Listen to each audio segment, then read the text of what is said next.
আরেকটা প্রশ্ন লেগেছেন আপনারা, আব্দুল হক মুহাদ্দিসে দেহলভী রহমতুল্লাহ আলাইহি নাকি কিয়াম করেছেন এবং এর উসিলায় নাকি নাজাতের দোয়া করেছেন, তাহলে আমরা কিয়াম করলে সমস্যা কি? আব্দুল হক মুহাদ্দিসে দেহলভী আমাদের মাযহাবের ইমাম, শাফি মাযহাবের ইমাম, মালিকি মাযহাবের ইমাম, হাম্বলি মাযহাবের ইমাম। তাহলে এমন একজন বুজুর্গ একটা কাজ করে থাকলে এখানে যদি অনুকরণ করতে হয়, তাহলে ওয়াইস কারানী রাহমাতুল্লাহি আলাইহি উনার চেয়ে বড় বুজুর্গ ছিলেন কিনা?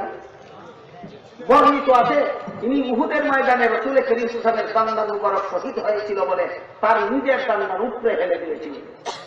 তাহলে এই প্রশ্নকারী তার দান্দান উপরে ফেলেন না কেন?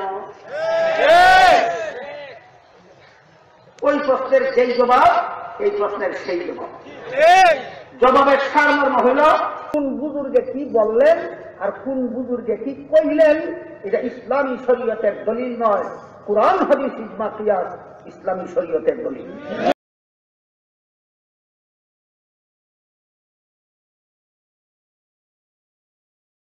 ইসলামের যে ক্ষতিটা হয়েছে, ইসলামের যে অবক্ষয় অধপতন, তার প্রথম টার্নিং পয়েন্ট ছিল যে কোরআন এবং সুন্নাহ বাদ দিয়ে মুহাম্মদ রাসূলুল্লাহ সাল্লাল্লাহু আলাইহি ওয়াসাল্লাম যেটা দিয়ে মুসলমান বানালেন, ইয়াতলু আলাইহিম আয়াতিনা ওয়া ইউআল্লিমুহুমুল কিতাব ওয়াল হিকমা, কোরআনের আয়াত পড়ে দাওয়াত দেওয়া। মুসআব ইবনে উমাইর যেটা দিয়ে দাওয়াত দিয়েছেন, মুহাম্মদ রাসূলুল্লাহ সাল্লাল্লাহু আলাইহি ওয়াসাল্লাম যেটা দিয়ে দাওয়াত দিয়েছেন, এই আরবের বর্বর মানুষদের হৃদয় জয় করেছেন।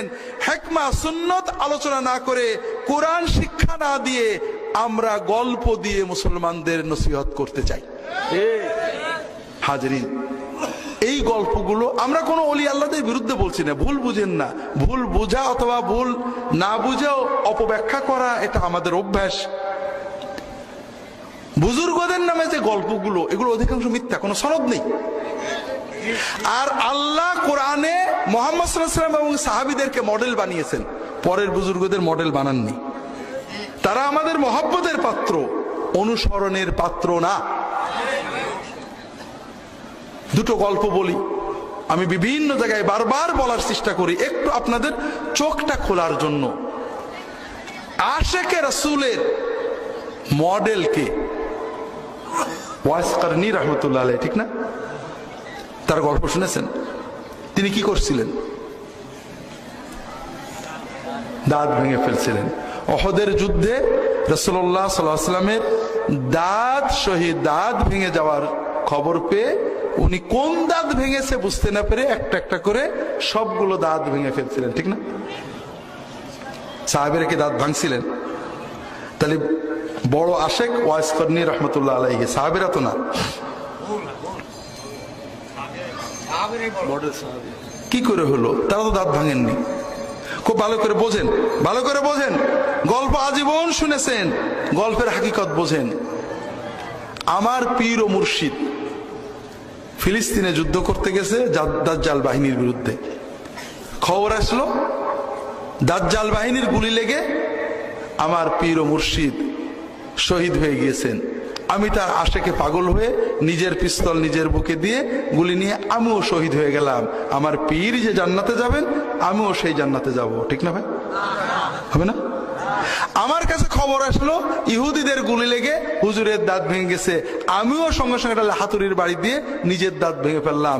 ইহুদির গুলিতে, শত্রুর গুলিতে দাঁত ভেঙে আমার হুজুর যে পরিমাণ সওয়াব পেয়েছেন, নিজের হাতুড়ির বাড়িতে নিজের দাঁত ভেঙে আমিও সেই পরিমাণ সওয়াব পাবো, ঠিক না?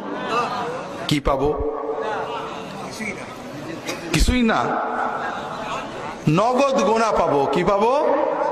নগদ গুনাহ, হারাম।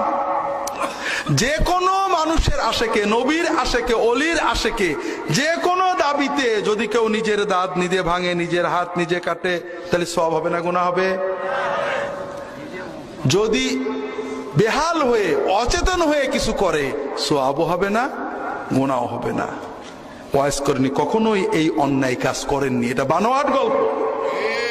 আর এই বানোয়াট গল্প দিয়ে আমরা ইসলামের নামে কি শেখাচ্ছি? ইসলাম কি দাঁত ভাঙার মডেল নাকি? সাহাবীরা কি নবীজির দাঁত ভাঙা শুনে প্রত্যেকে বসে দাঁত ভাঙছে নাকি? না, এর নাম ইসলাম নয়।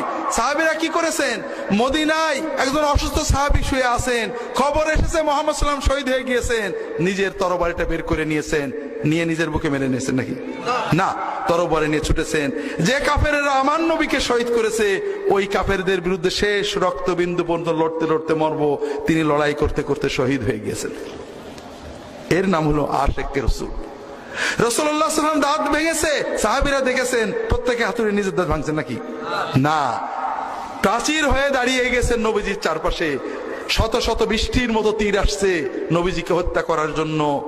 দাঁড়িয়ে তারা পাঁচিল দিয়ে নিজের দেহকে ঢাল বানিয়েছেন, মানব ঢাল, হিউম্যান শিল্ড। নিজের দেহে শত শত তীর লাগিয়েছেন, রাসূলুল্লাহ সাল্লাল্লাহু আলাইহি ওয়াসাল্লামকে রক্ষা করেছেন। এইটা হলো আশিক রাসূল। কথা বোঝেননি? যে গল্প আমরা শোনাই, এটা কি অনুকরণীয়? না। ঘরে বসে নিজের দাঁত ভাঙা যায় নাকি? এটা কি ইসলামের কোন নির্দেশিত রিকমেন্ডেড কাজ? না। তাহলে এই গল্প আমাদের ইসলাম বিরোধী চেতনা তৈরি করছে, আমাদেরকে চমৎকৃত করে, সুবহানাল্লাহ বলতে পারি, কিন্তু এটা কোনো মডেল না।